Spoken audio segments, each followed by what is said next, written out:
अस्सलामुअलैकुम friends, I hope you are doing well.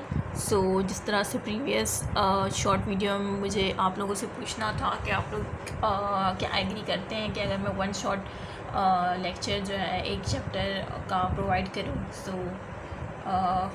What's you wants about that decision. But still जो है मैं जो है मैंने कहा कि मैं स्टार्ट कर देती हूँ। ये हम फर्स्ट जो है स्टार्ट करने वाले हैं द सेल के चैप्टर से, ठीक है। स्टार्ट करते हैं। अच्छा, तो मैं जो है इसमें जिस तरह से मैं रीडिंग करवाती हूँ, एक एक लाइन पढ़वाती हूँ, तो इस तरह से मैं नहीं करूँगी। इसमें ये बताऊँगी कि एमसीक्यूज़ किस तरह से, किस एंगल से पूछा जा सकता है, कितनी प्रोबेबिलिटी है कौन से उसके एमसीक्यूज़ पूछने की, वो बताऊंगी मैं इसमें, ठीक है। स्टार्ट करते हैं द सेल। तो अब देखें, इसमें जो है आपको पता होना चाहिए कि द डिस्कवरी ऑफ सेल, ठीक है, and their structure become possible when the developing. ये शॉर्ट इंट्रोडक्शन है, ठीक है। इसमें जो है आपको बस ये पता होना चाहिए कि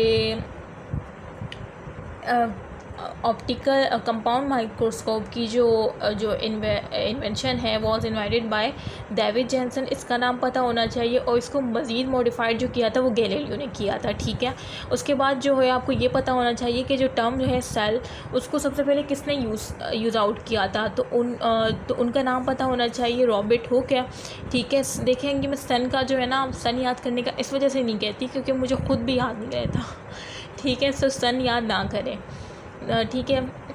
रॉबर्ट हुक ने सेल की जो है फ़र्स्ट टाइम इन्होंने यूज़ किया था, और इन्होंने जो है सेल को किस तरह से डिस्क्राइब किया था, मतलब उन्होंने जो है स्ट्रक्चर ऑफ कॉर्क देखा था, ठीक है। ये भी आ सकता है कि सेल को कहाँ देखा था, स्ट्रक्चर ऑफ कॉर्क को, जब वो उसको ऑब्जर्वेशन कर रहे थे, उनकी एक पूरी डिस्कवरी है, ठीक है। बस ये याद रखना है जो मैं बता रही हूँ कि टर्म सेल जो है first use by Robert Hooke, ठीक है, स्ट्रक्चर ऑफ कॉर्क। अच्छा, रॉबर्ट ब्राउन ने जो है वो बताया था, डिस्कवर की थी स्पेरिकल बॉडी जो कि न्यूक्लियस, ठीक है। अच्छा, और ये कहाँ पे डिस्कवर इन्होंने किया था, ऑब्जर्व, ये in the cell of orchids, ठीक है। ये आपको याद रखना है। उसके बाद ये है कि शेलन और शेवान जो है, जो कि एक जूलॉजिस्ट था, दूसरा जो है बॉटनिस्ट था, तो शेवान ने ये बताया था, ऑब्जर्व किया था न्यूक्लियस जो है वो सराउंडेड होता है एक फ्लूइड, ठीक है, एक फ्लूइड होता है, बायो फ्लूइड, मतलब सेल के अंदर एक फ्लूइड से न्यूक्लियस सराउंडेड होता है। तो ये लाइन भी पूछी जा सकती है कि किसने बताया था, शेवान ने बताया, जो कि क्या तो एक जूलॉजिस्ट था, ठीक है। अच्छा, तो ये बात याद रखनी है कि रॉबर्ट हुक ने जो है, नज़र तो आ रहा है ना आप लोग को, या जूम कर दूँ, आई थिंक नज़र आ रहा है, ठीक है। अगर नहीं नज़र आ रहा तो मुझे बता दीजिएगा। अच्छा, रॉबर्ट हुक जो है उन्होंने फ़र्स्ट डिस्कवर किया था, ये तो मैंने बता दिया। अच्छा, ये इसमें ये बताना था कि इन्होंने 1 बिलियन ऑफ सेल, ये याद रखना है, 1 बिलियन ऑफ सेल देखे थे क्यूबिक इंच में, ठीक है, कॉर्क के। अच्छा, और बाकी इसमें ऐसा कुछ नहीं है। हाँ, इसमें ये बात याद रखनी है कि एक न्यू बॉर्न बेबी जो होता है ना, उसके पास 2 ट्रिलियन सेल्स होते हैं, और एक एडल्ट के पास 60 ट्रिलियंस होते हैं, ठीक है। और जब हम किसी को ब्लड डोनेट करते हैं ना, तो हम अपना 5.4 billion, 5.4 mean something 5 billion sale जो है हम डोनेट कर रहे होते हैं, ठीक है। ये आपको, ये भी हो सकता है कि एमसीक्यूज़ में आ जाए, ठीक है। और हर दिन जो है हमारे जो ह्यूमन बॉडी के जो सेल्स हैं वो रिप्लेस हो रहे हैं 1% ऑफ सेल। किस तरह से 1% कितने बनते हैं, 600 बिलियन, ठीक है। ये बात याद रखनी चाहिए, मतलब याद रख लें। और ये है सेल थ्योरी के किसने दी थी, ये शेल्डन शेवान, जो कि एक बॉटनिस्ट थे, और इन्होंने जो है बस इसका जो है ये याद रखना है कि शेल्डन जो था, ठीक है, इन्होंने बताया था कि प्लांट जो है वो सेल से बने होते हैं। इस तरह से जर्मन जोलॉजिस्ट जो था शेवान, जिसका मैं बता रही हूँ, उन्होंने बताया था कि सेलुलर बेसिस के एनिमल जो है वो सेलुलर वो एक कॉम्प्रिहेंसिव वो है, रिपोर्ट है on the cellular basis of animals, ठीक है। कि एनिमल जो है सेलुलर मुश्तमिल होते हैं। प्लांट का बताया था बॉटनिस्ट ने, जाहिर सी बात है बॉटनिस्ट है तो प्लांट के बारे में बताएगा, शेवान जो है जोलॉजिस्ट है तो एनिमल्स के बारे में बताएगा। अच्छा, इनके जो पोस्टुलेट थे सेल थ्योरी के, वो ये थे कि all organism are compose of 1 और मोर सेल, कि तमाम ऑर्गेनिज्म जो है कंपोज हुए थे एक या एक से ज़्यादा सेल, और द सेल जो है वो structure and functional unit of life है, ठीक है। सेल क्या है, स्ट्रक्चर और फंक्शनल यूनिट ऑफ लाइफ है, तो बहुत ही बेसिक पॉइंट है। इस तरह से शेलान और शेवान ने आइडिया दिया था कि मतलब जो सेल्स होते हैं वो एक डिनोवो स्ट्रक्चर है। डिनोवो स्ट्रक्चर मतलब cells arise from non cellular material, के सेल जो है वो अराइज होते हैं नॉन सेलुलर मटेरियल, जो कि ये बिल्कुल एक गलत इनका वो था, कॉन्सेप्ट था। रुडोल्फ विर्चो आया, जो एक जर्मन पैथोलॉजिस्ट था, ठीक है। इन्होंने बस नाम याद रख लें तो ये भी काफ़ी है। इन्होंने इनका जो थर्ड पॉइंट था डिनोवो स्ट्रक्चर का, इसने बताया कि cell can arise only by division of pre existent cells, कि सेल सिर्फ अराइज होता है प्री एग्जिस्टिंग सेल से, जो पहले से मौजूद होते हैं उनकी डिवीजन से अराइज होता है। It's not a de novo structure, ये कोई डिनोवो स्ट्रक्चर नहीं है, मीन कोई नॉन लिविंग मटेरियल से अराइज नहीं होता, ठीक है। सो ये सेल थ्योरी के पॉइंट्स थे जो मैंने आपको बताए। अच्छा, उसके बाद ये इसमें ये बताया कि प्रोटोप्लाज्म क्या होता है। प्रोटोप्लाज्म जब हम कहते हैं तो इसका मतलब क्या होता है। Protoplasm mean nucleus plus cytoplasm, ठीक है, उसकी बात हो रही होती है।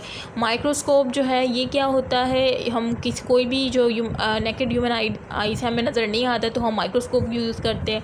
अच्छा, 3 तरह के माइक्रोस्कोप होते हैं। लाइट माइक्रोस्कोप, इसे क्यों कहते हैं, क्योंकि हम यहाँ पे विजिबल लाइट को जो है ना यूज़ करते हैं सोर्स ऑफ एल्यूमिनेशन के तौर पर। इस तरह से एक्सरे माइक्रोस्कोप में हम जो है शॉर्ट वेवलेंथ एक्सरेज को यूज़ कर रहे होते हैं, ठीक है। और इस तरह से इलेक्ट्रॉन माइक्रोस्कोप में जो हम इलेक्ट्रॉन बीम को यूज़ कर रहे होते हैं एज सोर्स ऑफ एल्यूमिनेशन, ठीक है। अच्छा, अब रेजोल्यूशन और मैग्नीफिकेशन, ये क्या कॉन्सेप्ट है। सो मैग्नीफिकेशन होता है is the mean increasing apparent size of the object, मतलब कोई भी ऐसा ऑब्जेक्ट जो कि हमें नेकेड आई से नज़र नहीं आ रहा होता है तो उसको मैग्नीफाई करना, उसको बड़ा करके दिखाता है माइक्रोस्कोप, ठीक है। लाइट माइक्रोस्कोप जो है वो इजीली मैग्नीफाइड कर देता है एज मच एज 10,000x, ठीक है। तो 10,000x जो है वो मैग्नीफाई कर सकता है कंपाउंड माइक्रोस्कोप। तो ये एज MCQs मेरे ख्याल से आ भी चुका है, तो इसको याद रख लीजिएगा। इस तरह से magnification of microscope calculated multiply the power of I peace with the magnifying powers object, मतलब अगर आप मैग्नीफिकेशन ऑफ माइक्रोस्कोप को कैलकुलेट करना चाह रहे हैं तो आप जो है पावर ऑफ आई पीस को मल्टीप्लाई कर दें object magnifying power of objective से, ठीक है। इस तरह से मैग्नीफिकेशन ऑफ माइक्रोस्कोप जो है आपको मतलब आप फाइंड आउट कर सकते हैं इजीली, ठीक है। ये इतना याद रखने की ज़रूरत नहीं है, जो मैं आपको पॉइंट बता रही हूँ ना कि ये आ सकता है। अच्छा, रेजोल्यूशन और more correctly the minimum resolve distance. अच्छा, रेजोल्यूशन क्या होता है कि मोर करेक्टली, जो रेजोल्यूशन की मीन होती है कि मिनिमम रिजॉल्व डिस्टेंस, ठीक है, in the capacity of separate adjacent form और ऑब्जेक्ट, ठीक है। सो ये कह रहे हैं कि मतलब जो किसी चीज़ को रेजुलेट करना, इसका मतलब ये है, ठीक है। जो मिनिमम रिजॉल्व मतलब ये करता है कि मिनिमम कर देता है, रिजॉल्व कर देता है डिस्टेंस को और सेपरेट कर देता है एडजेसेंट फॉर्म को या ऑब्जेक्ट को, ताकि हमें अच्छी तरह से सही तरीके से जो है नज़र आ सके, ठीक है। अच्छा, कंट्रास्ट एक थर्ड है इनकी कि ये है important distinguish one part of the cell from other. जैसे कि अगर दो सेल रखे हुए हैं या एक सेल में 2 पार्ट है, तो एक सेल के एक पार्ट को दूसरे पार्ट से कंट्रास्ट करना, इसे कंट्रास्ट कहते हैं, ठीक है। अच्छा, लाइट माइक्रोस्कोप जो है वो मतलब अगर लाइट माइक्रोस्कोप में हम कंट्रास्ट को देखना चाह रहे हैं, एक पार्ट को दूसरे पार्ट से अलग किस तरह से हम देखें, तो आपने देखा होगा हम लैब में जो है स्टेनिंग कर रहे होते हैं, ठीक है। तो वो स्टेनिंग के ज़रिए जो है हम उसे कंट्रास्ट कर सकते हैं, ठीक है। अच्छा, इस तरह से ऑर्डिनरी लाइट माइक्रोस्कोप जो है उसकी रिजॉल्विंग पावर जो है लिमिटेड होती है, ठीक है। मतलब वो 500 टाइम्स बेटर दिखा सकता है ह्यूमन आई से, ठीक है, नेकेड ह्यूमन आई से। जबकि इलेक्ट्रॉन माइक्रोस्कोप क्या उसकी बहुत शॉर्ट वेवलेंथ यूज़ कर रहे होते हैं, तो वो काफ़ी जो है विजिबल लाइट के मुकाबले में काफ़ी अच्छा दिखा सकता है, और उसकी जो है रिजॉल्विंग पावर जो होती है 10,000 टाइम बेटर होती है अनएड ह्यूमन आई से, ठीक है। सो ये याद रखना है, MCQs के तौर पर आ सकता है। Most of the sub cellular structure are studied by electron, और बहुत ज़्यादा जो सब सेलुलर स्ट्रक्चर हम देखते हैं ना, सब सेलुलर स्ट्रक्चर मीन जो सेल के अंदर स्ट्रक्चर्स होते हैं, वो हमें लाइट माइक्रोस्कोप से इतनी सफाई से हमें नज़र नहीं आ सकते, ठीक है। जैसे हमने लैब में भी लाइट माइक्रोस्कोप यूज़ किया होगा, तो उसमें हम जस्ट सेल की शेप देख लेते हैं, ठीक है। अंदर जो सब सेलुलर है वो हम इलेक्ट्रॉन माइक्रोस्कोप को यूज़ कर रहे होते हैं, जो कि कॉलेज में नहीं होता, वो साइंटिस्ट यूज़ करते हैं, ठीक है। सो अज़ान हो रही है, यहाँ पर हम स्टॉप करते हैं।